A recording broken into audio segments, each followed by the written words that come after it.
Greetings, greetings, greetings, and more greetings to you, good people. My name is DJ Holly, and welcome to Point Five Creative Studios. Chitubu che content, chitubu chisingapo, chitubu chinonwa nemunhu wese, chitubu chakavhenekwa chikaongororwa nana mazvikokota kunzi aiwaka. Chitubu ichi chine content iri healthy, content iri clean, content yakachena, yakakodzera kunge chikonsumwa nemunhu akaita kunge iwewe ndosoka panapa muzuva ranhasi. So if it's your first time here, please hit the subscribe button and the notification bell so that you don't miss out on any exciting content uploaded. Asi kana wanga wagara uri mugari wepanapa, ndangokutenda nekuita sei nekurumidza kubhadhara rent. Thank you very much for supporting Point Five Creative Studios.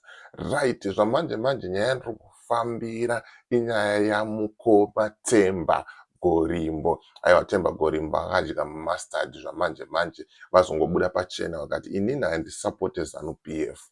Azviite, inini handitambire zvinhu zvekuba, azviite, handidziye moto wembavha. Ndonyaya yandiri kufamba nayo zvamanje manje. Ndoda kuti ndikuratidzei umbowo vakakumbira futi regerero zvikanzi paipai pandakatuka wingi D paipai hamenoti chii changa chandipinda, ndanga ndafarisa. But ndaita sei ndadzoka kumusha. Aiwa, tinoti mukoma Themba tinokugamuchirai kuvanhu, kumira nevanhu ndo chinhu chakanaka, ndo chinhu chinokurudzirwa, handitika. Saka ndisingatambise nguva, regai ndipinde munyaya yangu zvizere, handitika. But ndine mashoko andinawo panapa ari kubva kunani, kuna Owen. Ari kutaura iye kuti company registration in South Africa. Waregister company yako and then unozovhurirwa an FNB bank account yekuti unokwanisa kuita zvese zvaunoda pafoni pako uri kwauri. So ungave usiri muSouth Africa, uri kunze kwenyika, aiwa, bata Owen panhamba dziri kubuda pascreen apo. Ndiye munhu wacho anokuitira anokuitira mudhiginyira wacho, handitika. Regai titange nefirst screenshot iyi ine mashoko ataurwa namukoma Themba Gorimbo.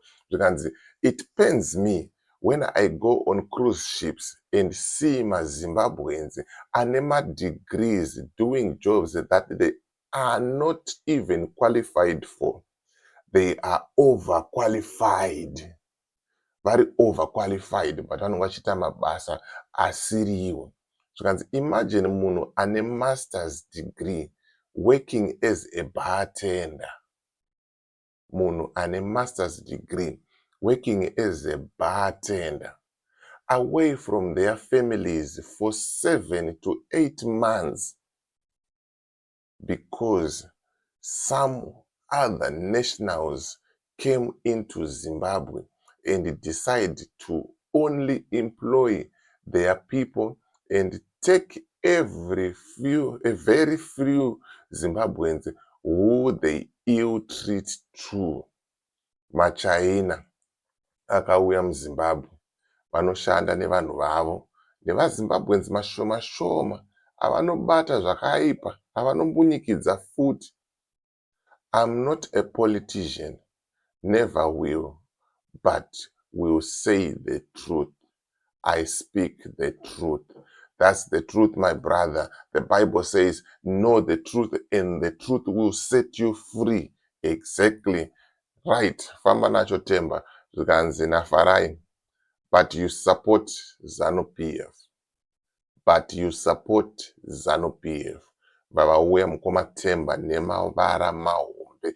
Zvikanzi never. Never. Varamba mukoma Themba Gorimbo. Hanzi never. Nada pachiputukezi. Hanzi zvinorwadza kuona munhu ane madegree, ane mamasters, achimikisira vanhu doro mumaships, achiita 8 months asipo pamba, nenyaya yekuti nyika yedu haina kumira zvakanaka. Nyika yedu iri kurwadziwa. Hameno kuti ichapora rini, but nyika yedu iri kurwadziwa zvisirizvo chaizvo chaizvo. Yet panongori nevamwe vanhu vari kutouya, ndaiteera zvangu Bishop Maponga vachitaura zvikanzi bote rekwarare rapera. MaChina ari kuchera. Vari kutadza kugadzirawo mugwagwa pavachanga vachishandira vachipfuura vachipinda vachipfuura ipapo. Havasi kana kumbogadzira. chavari kuita vari kungoluta upfumi hwenyika. Hurumende yopiwa 15%, ivo voenda zvavo nehumwe hwese upfumi. Maminista opiwa chioko muhomwe, opasisa macontracts. Ndo zviri kuitika munyika yedu yeZimbabwe. Haisi secret iyi. Ndo mashoko ari kutaurwa nani? Namukoma Themba Gorimbo apo. Handitika. Right. Mushure mekunge vaona kunge vakupinzwa chando naThemba Gorimbo, mukomana mudhafu amba aisa post yake zvikanzi I love boxing and MMA. The young man Themba Gorimbo is doing well, representing our great country. Pane zvipiki zvandichamuitira. Tisevikire vanojaira vanhu pana zidumbu rake abva aposta nepicture yamukoma Themba Gorimbo. Kanzi hapana zvidiki zvandichada sei zvandichamuitira. Zvidiki diki. Ndodakirwa zvakire ngandiseke. Mukoma Themba Gorimbo akati haiwa inini izvozvo mazuva ano handisi kuita izvozvo. Mirai muone response yavo ndo inodya, ndo yakapenga zvekutodaro. Handiti zvikanzi inini handitengeke futi. Inini handitengeke futi. Yeah. Mutambo wandinoita unoda good energy. Ukadziya moto wembavha, watove mbavha too. I refuse to this so-called geisha in December. Ndisiyei. Saw him on the airport and ignore him futi.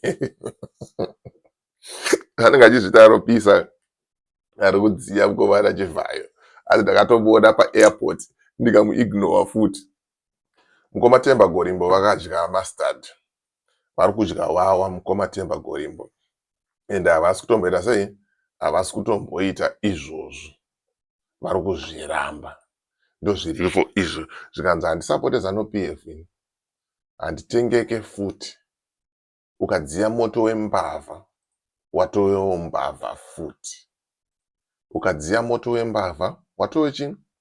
Watovewo mbavha futi. Handizoziva hangu kuti ma-investigations ezake avakanguri kubvirira kuti seWeekNew is under investigations nanhasi ari kumbonyazofamba sei uyezve apapi, and we are not even getting any updates kuti zvamira so. Zvinongonzi this individual is under investigations, we cannot talk about it because he is under investigations. Ma-investigations acho ndeapi asingapere nanhasi, asingambouyiwo kana neupdate. Isusu sema-citizens we have a right to know kuti WeekNew mari yake ari kuiwana kupi, and why is he getting all the tenders that he is getting from the president's office. Mukuru akabuda achiramba akati inini handina munhu pamberi pangu inini, achiita kunge majokes achifarisa. Kanzi he is not in my front, we achiita kunge asina kukwana mukuru. Akataura zvikanzi ane mhosva naseWeekNew ngamusungise anenge akabirwa. And then my citizens, what do? We sit back and we clap hands kuti seWeekNew mbinga. Mentality yatinayo maZimbabweans yakadhakwa. We have to ask these questions kuti Zek, how far progress yamira papi nema-investigations amaitaura aseWeekNew. We had people vanouya pamaplatform vachitaura. We need people vanotaura. We need people vanomira paground. Tiva expose vakomana ava, tivadyise chifumuro. Musafunga kuti maplatforms aya kaya atinenge tichitaura aya havamaoni.